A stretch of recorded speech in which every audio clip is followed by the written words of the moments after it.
Have you noticed how some men never argue, never explain, never beg to be understood?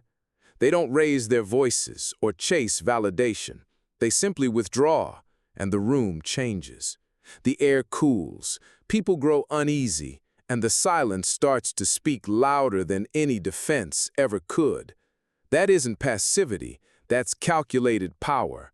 Machiavelli understood it. Withdrawal is not retreat, it is domination through absence. People don't fear losing your love, they fear losing their grip on you.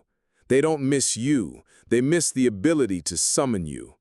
If you've been the man who shows up every time, who replies even when it drains you, who explains just to keep the peace, you haven't been loved, you've been used. Predictability isn't a virtue, it's a liability. The man who is always available is never feared, and the man who is never feared is always controlled.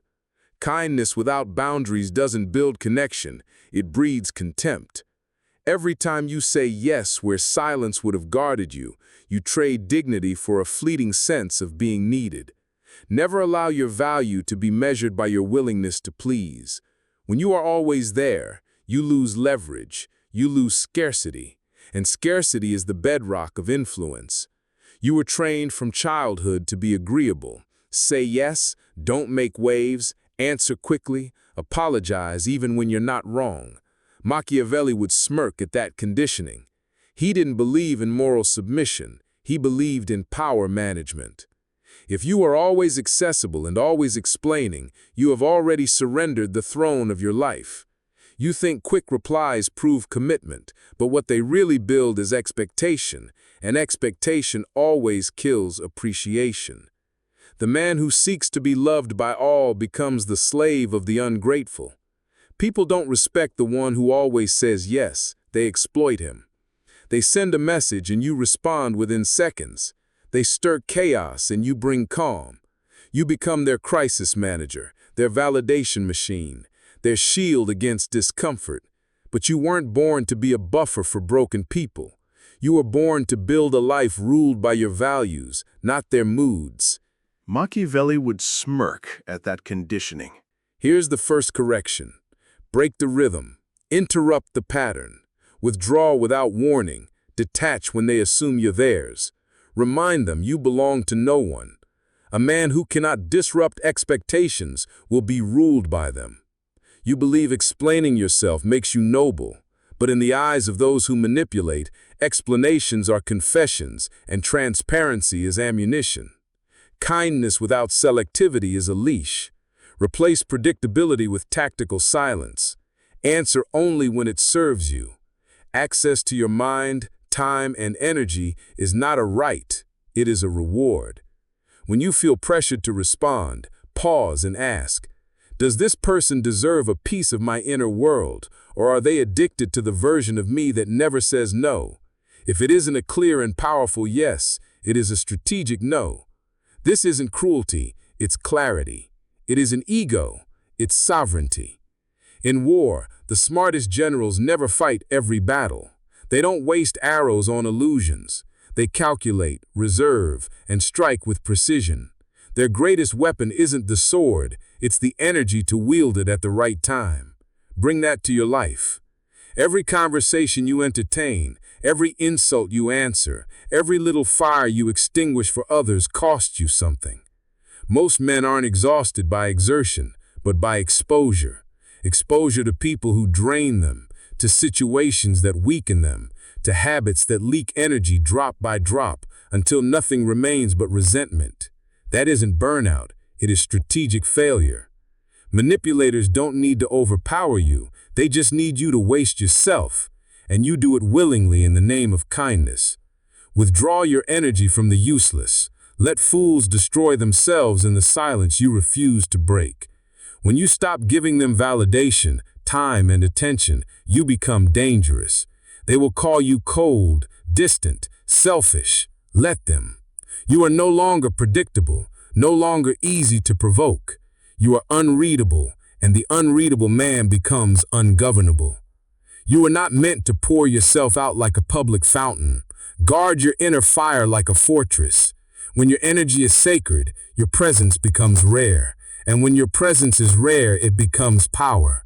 So stop defending yourself in pointless battles and start conserving yourself for real ones. When someone demands your reaction, pause. Ask yourself, do they want resolution or do they want control? If the answer is unclear, default to silence, not because you are weak, but because you are done being played.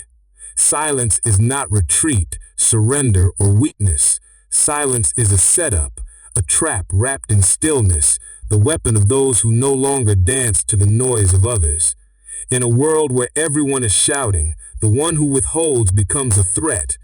When you go silent, you disrupt the pattern and remove yourself from their script. What people cannot read, they cannot control. Those who once praised your kindness and availability begin to squirm when you no longer play along. They used to call you dependable. Now they say you've changed. They were never admiring your character, they were admiring their control. When silence enters the room, it doesn't calm the manipulative, it exposes them. Silence breaks the mirror they use to check their comfort. Without your echo, they face only themselves, and most cannot bear what looks back. Let the mask collapse. The ones who smiled in your face will label your silence arrogance, your boundaries cruelty, your growth betrayal. Don't react. You are watching their illusion unravel. The persona they wanted you to wear no longer fits. Only when the mask falls does the real game begin. You are no longer who they need you to be. You are who you choose to be. Not polite, not predictable, powerful. You no longer explain, soothe, or respond just to keep peace. Let them misinterpret your silence. Let them spiral. Let them dig their own psychological graves trying to decode your stillness. The greatest exposure rarely comes from confrontation. It comes from withdrawal. So do not explain, do not chase, do not clarify. Let silence speak. Let it rattle those who built their worth on your obedience. In a world addicted to noise, silence is rebellion. In the game of power, silence is dominance. When you stop reacting, you don't just avoid chaos, you control it. You flip the board and walk away from the rules they tried to bind you with. Suddenly, they don't know what you're thinking or how to trigger you. Sometimes not moving at all is the most terrifying strike. When you withhold your response, you create pressure, a vacuum that forces the other side to talk more, reveal more, panic more. In that panic, they give themselves away. Most people have been trained to respond instantly to every insult and every bait because the moment you react, they have you. But when you resist and say nothing, they collapse under the weight of their own projection. Manipulators hate silence. They can't use it, can't control it, and can't predict it. You don't need to shout or win arguments. Silence is the death of their narrative. It unravels manipulation without you lifting a finger. He who speaks first exposes first. He who reacts loses the frame. He who holds silence owns the moment. You were conditioned to justify your boundaries, to apologize for needing solitude, to defend your silence. You were taught to keep everyone comfortable even if it meant betraying your own peace. That is a fatal mistake. He who justifies every step gives others the right to question it, and once they feel entitled to question you, they never stop. Every time you say, "I'm sorry I didn't reply," or "I was overwhelmed," you reinforce the illusion that you owe an explanation for living on your terms. You don't. Your silence is not an offense, it is a declaration. Your boundaries are not cold, they are the architecture of self-respect. Your detachment is not arrogance, it is the recalibration of a man who finally sees how much he gave and how little was returned. The moment you stop explaining, you reclaim something sacred, authority over your narrative. When people grow used to your explanations, they stop respecting your instincts and start expecting justifications for every move. When you don't provide them, they panic. That's their discomfort, not your obligation. You are not here to soothe every fear or to be universally liked. You are here to be clear about who you are, what you tolerate, and who gets access to you. A ruler must choose between being loved and being respected. Only one ensures order. Too many men choose love and become servants of emotion, slaves of perception. Clarity is a sword, and silence is its sheath. Wield both.